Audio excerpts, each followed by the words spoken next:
호우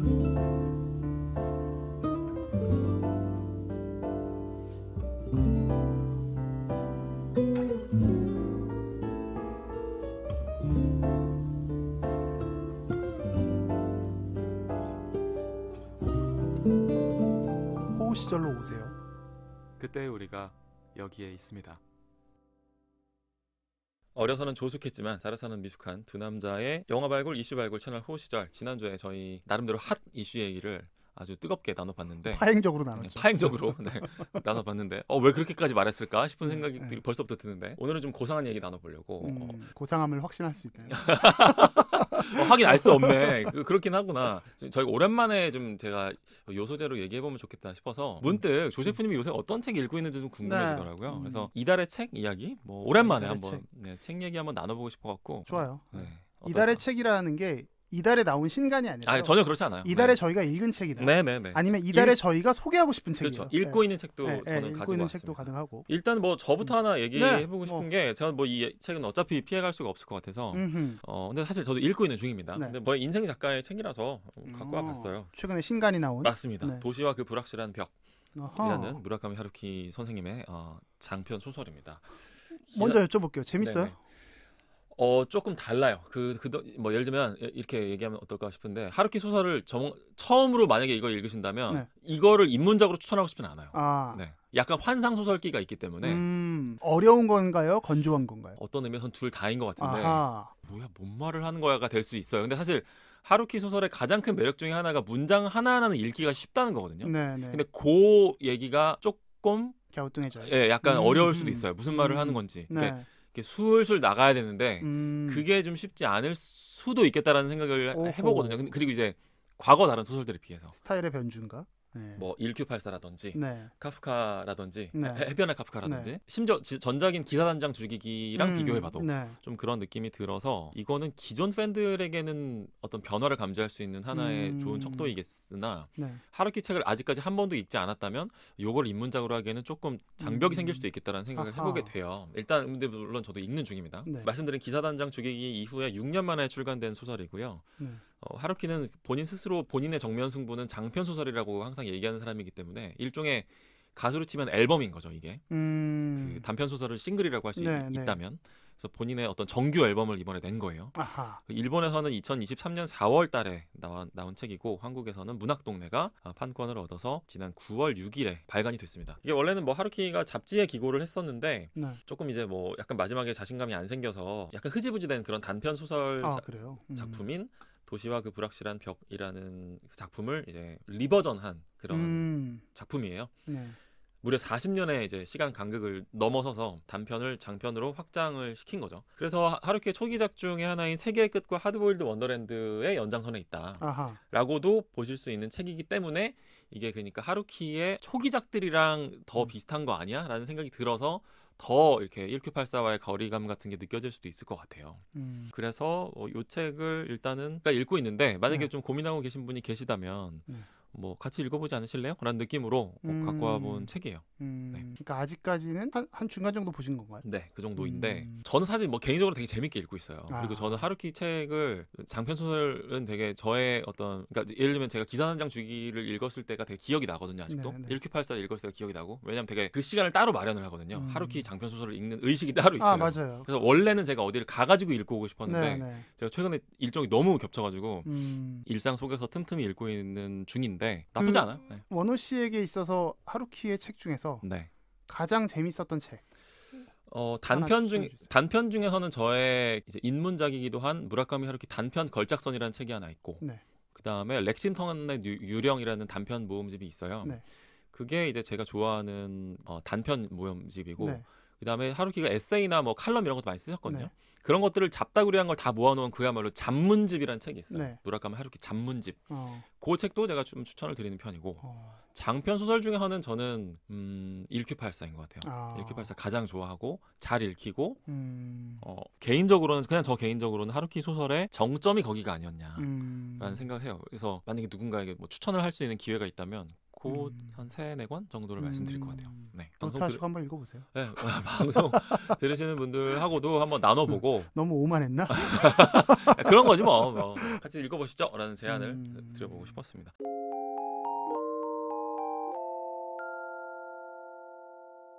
조세프님은 혹시 어떤 책 읽고 계세요? 저는 읽은 책인데 네. 김명하 씨 소설인데 22년에 출간된 장편 소설입니다. 작별 인사. 저 이 책은 읽었어요. 책 보셨어요? 네네. 어떠셨나요?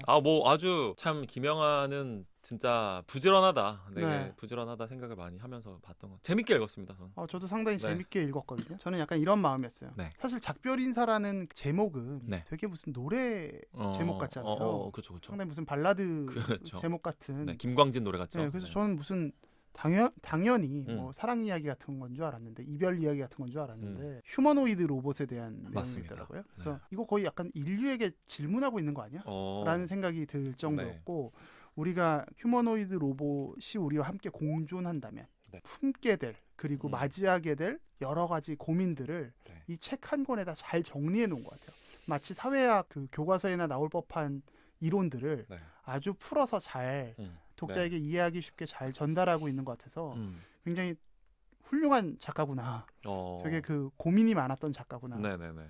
이런 하나하나를 아주 섬세하게 포착하고 있다라는 생각에서 저는 상당히 재밌게 읽었고 책에서 나온 모든 내용이 정답지는 될 수 없어도 사유의 길잡이로는 굉장히 적지 않은 도움이 될 것 같다라는 아주 뭐 큰 찬사를 보낼 수 있는 작품이었습니다. 한번 읽어보시면 좀 재밌지 않을까. 분량도 막 그렇게 많지 않고 그냥 딱 한 권 정도 가볍게 읽으실 수 있는, 물론 이제 다루고 있는 주제는 상당히 무거울 수 있지만 그 무거운 주제를 되게 가볍게 스며들게 하는 힘이 있더라고요. 그게 김영하 작가의 진짜 전매 특허가 아닌가라는 생각이 들어요. 그래서 결국 우리가 고민하게 되는 인간의 어떤 고유성, 인간의 고유성이 무엇일까? 인간은 우리는 뭘 인간이라고 부를 수 있냐? 똑같은 외모를 갖고 있는 사람들, 그 로봇과 우리가 이제 피부까지 다 똑같아지면 그걸 어디까지 우리는 인간을 인간이라 할 수 있고 로봇이라고 구분할 수 있을까? 아주 근본적인 질문이죠. 그쵸. 이제 이게 계속 들어가기 시작하면 우리 지금 장기 이식 받고 혹은 그걸 일정 부분 고치고 이런 부분까지도 어디서부터 어디까지 인간이라고 얘기할 수 있을까? 이게 제가 고민하다 보니까 어디까지 생각이 들었냐면 1895년에 우리 조선이 단발령을 시행하거든요. 을미년이죠. 근데 전 그때 이런 마음이지 않았을까? 정말 사람들이 물론 이런 내용이 소설에 나오는 건 아닌데 세계관의 끝이죠. 그렇죠. 박살이요, 박살. 우리는 지금 뭐 우리가 고민하는 것들이 뭐 다원주의, 다민족, 뭐 출생아 감소, 뭐 이런 사회적 문제들을 마주하고 있지만 이 문제, 이 AI가 막 급속도로 발전하는 걸 보면서 내 존재에 대한 고민을 하게 될 것 같은데 우리 선조들이 한 130년 전에 머리 자르라고 하는 게 정말 이에 비할 정도로 우리가 그동안 이해하지 못했었잖아요. 사실은 머리 자르는 게 뭐였는데 전혀 다른 세계관을 갖고 있었던 시대이기 때문에. 근데 그들에게는 우리가 이 휴머노이드 로봇과 인간의 어떤 구분점을 찾는 것처럼 단발령 자체가 때때로 그런 충격까지 그리고 그런 고민까지 갔었겠다라고 생각할 정도로 저한테는 굉장히 뭐 재밌게 여러 가지 진폭에서 고민을 하게 했던 작품이어서 제가 뭐 사실 이거 읽고 막 독후감도 썼는데 혼자 막 고민하게. 어디서 읽을 수 있나요, 그 글은? 이 글은 뭐 아무한테도 안 올렸는데요. 그냥 저 혼자 쓴 어디 좀 건데, 보여주세요. 제가 나중에 이제 한번 좀 정리해서 써보려고 하는데요.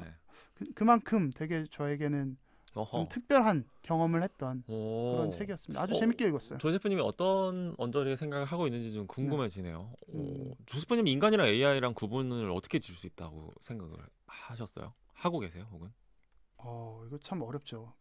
자의식을 갖고 있는 로봇. 제가 뭐 약간 이런 생각이었거든요. 이제 생각과 마음이라는 개념을 과연 가질 수 있느냐. 근데 이 생각과 마음도 어떻게 규정하느냐에 따라서 또 굉장히 모호한 거예요. 그러니까 생각과 마음에 대해서 내가 그 개념을 정의해 본 적이 있나. 우선 거기서부터 저는 이 질문이 시작했거든요. 근데 그게 말처럼 쉽지 않아요. 내가 생각하고 있는 마음과 이런 것들을 정리해 나가는 게. 처음에는 어떤 뭐 외부의 적이 나한테 뭔가를 공격하는데 반응하는 것이 인간의 어떤 고유성인가? 이런 생각도 했는데 그거는 동물도 더 너무 잘하는 게 있고. 그렇죠. 인간은 왜 인간일까? 인간은 왜 인간일까? 이 부분에 대해서 저도 뭐 딱 이렇게 정확하게 답을 내리진 못했는데 이제 머리 자르는 것만으로 나를 이제 부정하는 것이라고 생각했던 우리 선조들의 네. 마음을 저는 조금 이해하는 수준에서 그냥 그쳤고 이게 제가 어디까지 인간을 인간이라 할 수 있을까는 사실 제가 아직까지 전 정의하지 못했어요. 그쵸, 참 어려운 질문이죠. 저도 뭐 답을 알고서 제가 질문을 한 건 아니고 지금 임플란트를 하고 있으면 그러면 난 인간인가? 이런 거 있잖아요. 그렇게 될 수 있잖아요. 아주 극단적으로 나누면 뭐 생각을 해야만 인간이다?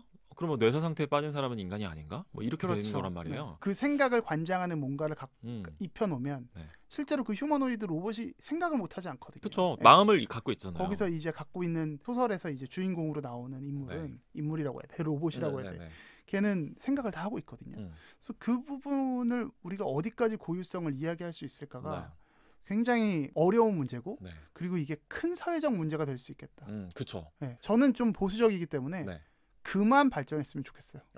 사실 이 문제가 너무 그 진유인에 대한 개념이 진짜에 대한 개념이 너무 모호해지면 너무 어려워지는 것 같아요. 저는 개인적으로 어떤 생각을 하냐면 저는 이 문제를 우리는 자력으로 해결할 수 없다고 생각해요. 이건 풀어낼 수 없다고 생각합니다. 우리가 뭐 아직 지구에 있는 바다조차도 잘 모르잖아요. 뭐 우주에 대해 아는 것보다 바다에 대해 아는 게 더 적다면서요. 그렇죠. 뭐 그 정도로 우리가 무지한데 아주 정교하게 제작된 AI와 우리를 구분할 수 있다? 저는 없다고 생각하고 그렇기 때문에 저는 한 22세기쯤 되면 혹은 그게 22세기가 오기 전에 저는 결국 종교가 부활할 거라고 생각해요. 그러니까 니체가 신이 죽었다고 얘기했다면 신이 부활했다라고 누군가 말하는 시대가 올 것 같고 결국에는 창조론의 문제로 이거를 이렇게 수렴시키지 않을까라는 생각을 하는 거죠. 왜냐하면 이제 거기서밖에 구분점을 찾을 수 없을 것 같다는 거예요. 나중에 가서는 마음이라는 게 뭘까? 사실 마음이라는 것도 화학작용으로 다 설명할 수 있는 거긴 하단 말이에요. 무슨 뭐 호르몬에 의해서 뭐 하는 거다.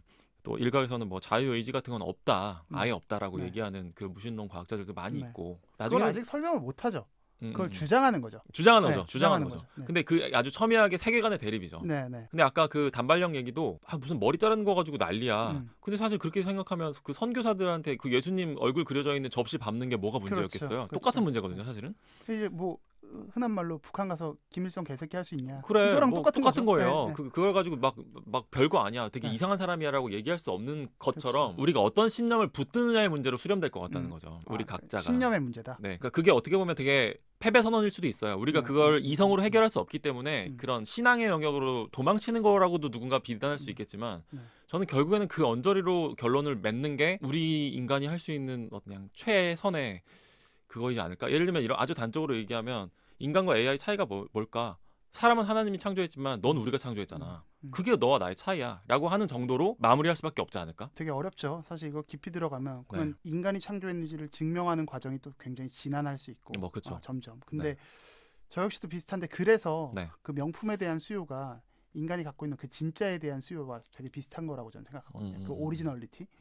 이건 뭐 사실 똑같이 만들 수 있는데 때때로는 그 명품과 가품이 같은 공장에서 만들어내는 거라고도 하는데 그런데 그 라벨링에 따라 달라진다고 하는데 인간이 갖고 있는 어떤 진짜에 대한 탐욕, 진짜에 대한 어떤 추구 이 부분이 결국은 지금도 그렇게 좀 나타나는 것 같아요. 그래서 그쵸. 이게 근데 좀 우려되는 거는 정말 AI와 혹은 뭐 반인 반로라고 해야 되나? 이런 시대가 되면 로보캅 같은 뭐 그때가 됐을 때 굉장히 큰 뭐 일종의 뭐 레이시즘이나 뭐 그렇죠. 뭐 아파르체이스 같이 약간 이등시민처럼 되는 거지. 그런 식으로 폭력이 나타날 수도 있겠구나. 이 어떤 혐오의 세상이 나타날 수 있겠구나라는 생각이 들어서 되게 그런 거 생각하면 좀 골치 아프고 그래서 지금 과학 문명의 시대지만 우리가 어떻게 철학하는가에 대한 고민은 같이 갈 수밖에 없는 것 같아요. 너무너무 이 철학이 오히려 더 중요한 시대가 되지 않았나라는 생각을 하게 됩니다. 뭐 답은 내리지 못하죠. 네, 그렇죠. 뭐 고민하는 과정인 것 같고 그 고민을 한번 해보시기에는 근데 되게 좋은 책이에요. 맞아요. 그런 의미로 한번 읽어보시는 것도 저도 되게 추천하는 책 중에 하나로 말씀드릴 수 있을 것 같아요. 아주 재밌었습니다. 다음 달에도 또 요 비슷한 저희가 뭐 꼭 책이 될 수도 있고 아니면 새로운 콘텐츠에 대해서 짤막하게 소개하는 수준으로 해서 한번 준비를 해보도록 하겠습니다. 좋습니다. 그럼 이제 본격적으로 영화 얘기를 한번 시작해 보겠습니다.